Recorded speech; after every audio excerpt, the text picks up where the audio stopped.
I see spaghetti in the near future.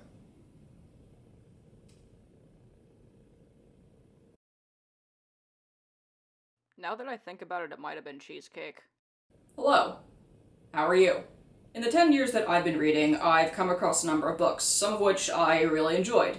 And what better thing to do than to talk about the books I like? So I'm starting a stunning and majestic new series on the channel called Why You Should Read. Yay! I've been pondering on which book I should start the series with, and what better way to start than with one of my all-time favorite series. The series I'm talking about is the Age of Darkness Trilogy by Katie Rose Poole, comprising of There Will Come a Darkness, released in 2019, As the Shadow Rises, released in 2020, and Into the Dying Light, released in 2021. This is a spoiler-free discussion of the series, so if you're interested, strap your butts in. Also follow me if you want. Okay, thanks, bye. In the moonlit room overlooking the City of Faith, a priest knelt before Ephira and begged for his life. Thus begins the Age of Darkness Trilogy, a YA fantasy series set 100 years after a group of 7 prophets disappeared after giving their final prophecy.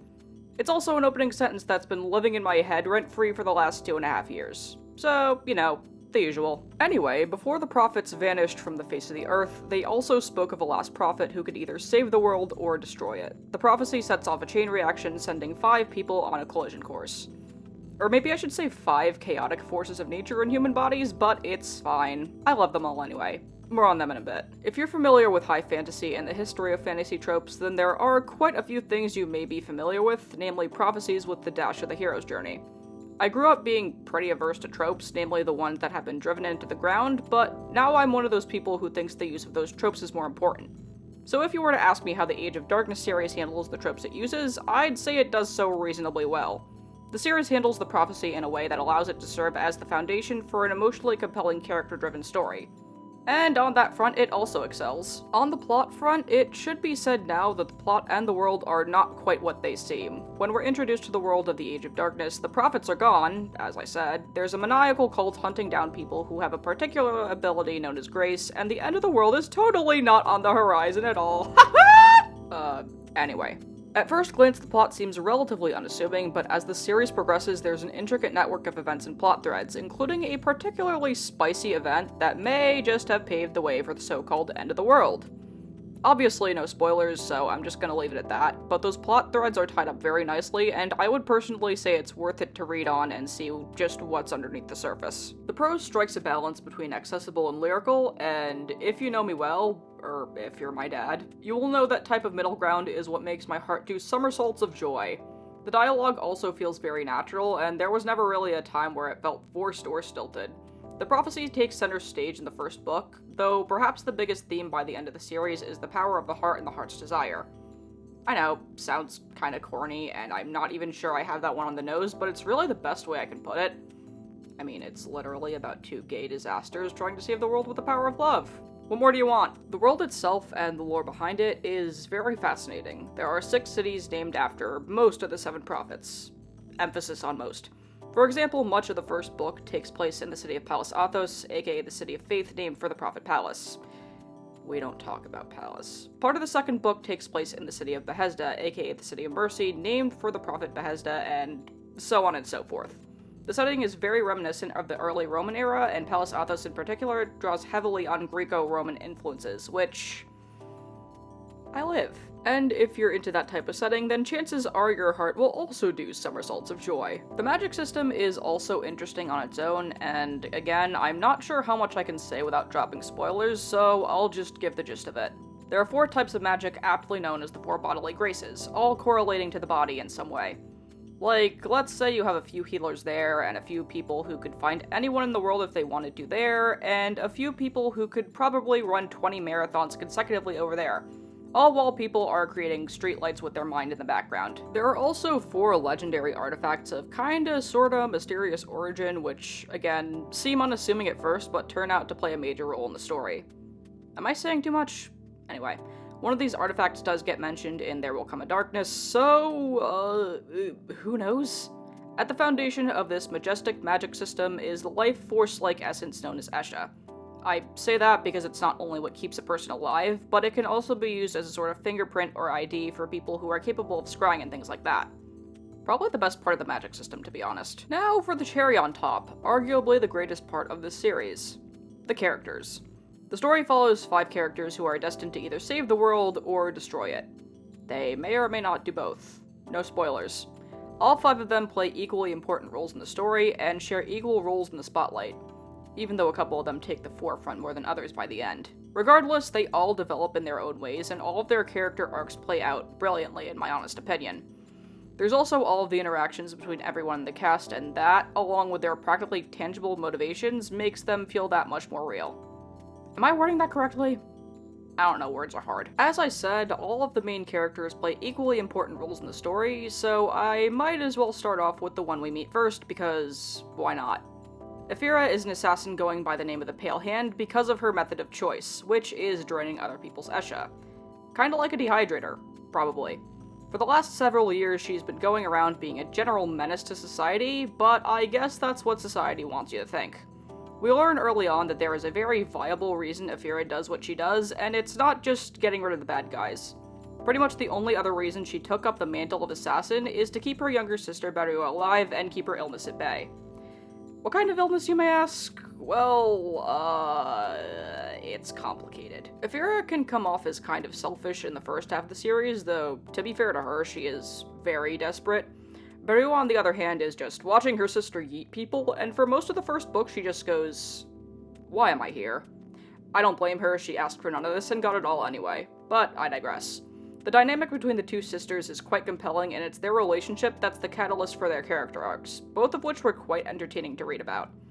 I'll just say, I thought it was going to go one way, but I was pleasantly surprised at how both of their character arcs ended. Next up is Hassan, a prince exiled from his homeland of Herat after the Witnesses, a whole group of cultists with a bone to pick against the Graced, took over. Yes, friends, we're dealing with a cult. Hassan has always wanted to be something more than what he is, especially when you consider he isn't graced like most of the rest of his family. And throughout the series, his character arc is focused on trying to retake Herat with the help of a few friends he makes along the way. Pause.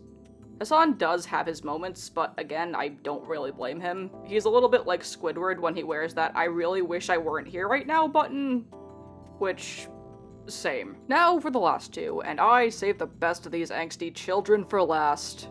Anton is a gambler with a grace of sight, which essentially means he can find whoever he wants just by going off that person's Esha.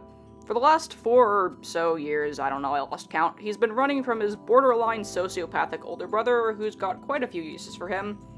Most of them kinda suspicious, but don't tell him I said that. Unfortunately for Anton, he's also got someone else trying to use him for her own gain, a mysterious regular at the tavern he works at who's trying to get him to join her scrying agency. And last but certainly not least is Jude, a very, very wholesome man indeed. There's a Beatles joke in there somewhere. Jude is part of the Order of the Last Light, a group of paladins dedicated to serving the prophets, including the last prophet as foretold by the prophets who pulled the disappearing act 100 years prior. He's also Keeper of the Word, which more or less means he's the Order's head honcho. Because of his position and his high standing, Jude is expected to uphold the traditions of the Order. Side effects include permanent celibacy and worshipping the ground the prophets walk on. However, Jude has a tendency to think with his heart and not his head. Again, don't tell him I said that. And this puts him in a very precarious situation that's the focus of much of his character arc. Follow the Order, or follow what he wants for himself. Which, honestly, I'm sure most of us deal with regularly. Jude and Anton are similar in the way that both of their individual stories revolve around them embracing who they are, and their positions of importance in the middle of an impending apocalypse. Their chemistry is also very well written, both between them and the rest of the cast. A fair distance apart, of course, because these two totally don't have the hots for each other at all. Main characters aside, it can easily be said that the side characters also get a chance to shine, and none of them ever feel like throwaways, since they all play some part in the overarching story regardless of presence. First, there's Kepri, another character who's fled from Herat, who plays a central role in Hassan's side of things. Then there's Anton's scummy older brother Ilya, who proves to be a pain in the butt quite a few times, and while he can be hard to read, does have some interesting motives. And of course I can't forget Hector, another member of the Order, who also happens to have ties to Ephira and Beru in more ways than one. No spoilers, of course. And then we have the big bad himself, at least in the first book, the Hierophant. Leader of the Witnesses, trying to rid the world of grace for some reason. As much of a butt as the Hierophant is, even he has some ulterior motives that tie into the story in a way that had me going, huh, so that's why. You're still a piece of crap, though. There are multiple other characters as well, but that would require a whole essay. I did briefly touch on the thematic aspects a while back, but I feel like I should elaborate. The power of the heart plays an important role in the story, but I feel like it should also be said that there is a second theme at play here. The concept of perfection elevated to the level of divinity. Many people, myself included, constantly feel the need to be perfect, and it's probably because the higher-ups have a tendency to place the concept of perfection on some sort of pedestal. Be it workplace bosses or priests advocating in the name of their gods saying perfection and purity are divine and anything else is sin or what have you. You get what I mean, hopefully. There's a villain in this series who says love is human, and another character who responds by saying that it's also divine, and it's a part of the series that stayed with me ever since. I often keep forgetting that we're not perfect, and I think that subject in particular was tackled brilliantly. Gives me life every time. So with me having said all of that, should you read the Age of Darkness Trilogy? Personally, I would say yes. I mean, it's not the featured subject of the first episode of a series called Why You Should Read for Nothing, but I would also say you should read it if you like insane plot twists and well-rounded ensemble casts. It was also a major influence in the YA fantasy trilogy that I'm writing, but again, I digress. The series is also complete as well, which is a bonus if you're particular about that sort of thing, and all in all, it's a marvelous addition to the fantasy genre. So that was a ride, and I am out of breath. If you sat through all of that, thank you for sticking around. Have you been convinced yet? Is there actually spaghetti coming in the near future? Were you already considering reading the series before clicking on this video? Let me know. My next video will be my third booktube tag, so if you want to see that, like and subscribe. Thanks for watching! And as with last time, enjoy the rest of this speed paint.